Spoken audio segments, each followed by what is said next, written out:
अस्सलामु अलैकुम, मैं हूँ नन्हा मुफ्ती। जल्दी से सब्सक्राइब कर लो ताकि नेक बातें मिलती रहें।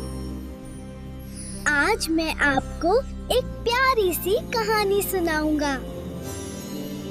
तो चलो शुरू करते हैं कहानी सच्चाई का इनाम से।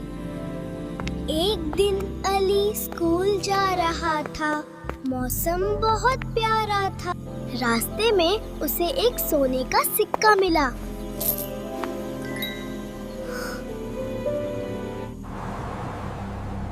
आसपास कोई नहीं था।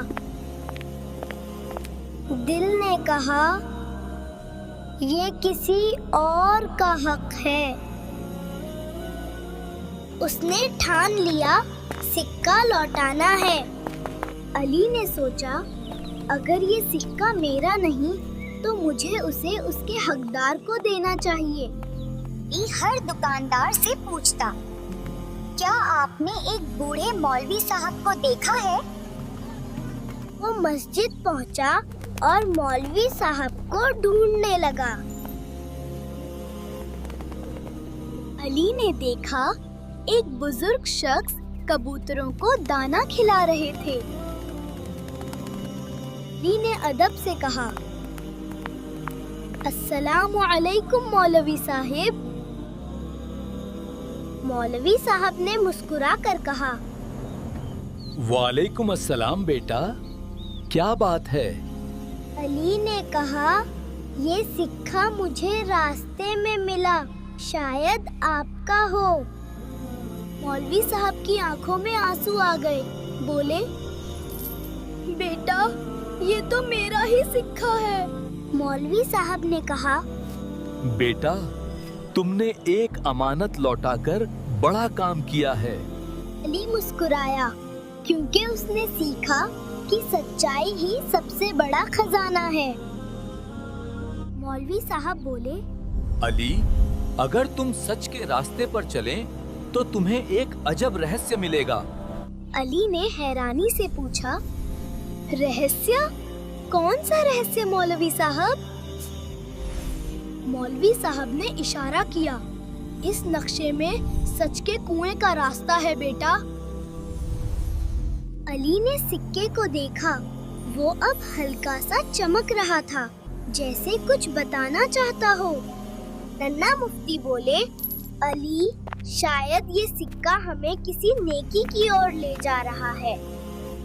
अली ने कुएं में झांका और अंदर से एक हल्की रोशनी निकल रही थी।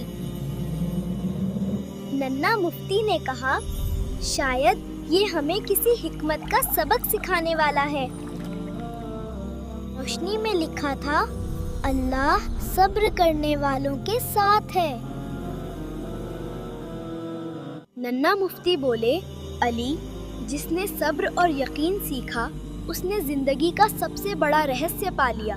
नूर की लहरें अली के चारों तरफ फैल रही थीं, जैसे किसी ने उसे रहमत से ढक लिया हो।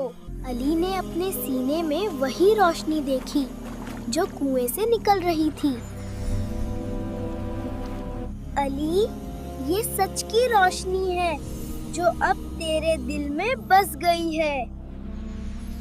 जिस दिल में सच्चाई होती है वहाँ से नेकियों की रोशनी फैलती है। अली के हाथ में सिक्का अब सिर्फ सोना नहीं था, वो ईमान की निशानी बन चुका था। कुएं की रोशनी आसमान में घुल गई और सब कुछ नूर से भर गया।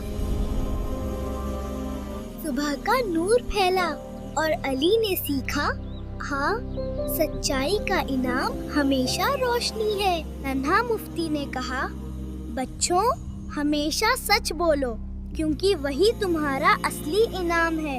दोस्तों, आज की कहानी यहीं खत्म होती है। उम्मीद है आपको बहुत कुछ सीखने को मिला होगा। अगर वीडियो अच्छी लगी हो तो अभी लाइक जरूर करें ताकि हमें भी खुशी मिले कि आपको मजा आया। और हाँ, नन्हा मुफ्ती को सब्सक्राइब करना मत भूलिए और कमेंट में बताइए हमारी कहानी कैसी लगी।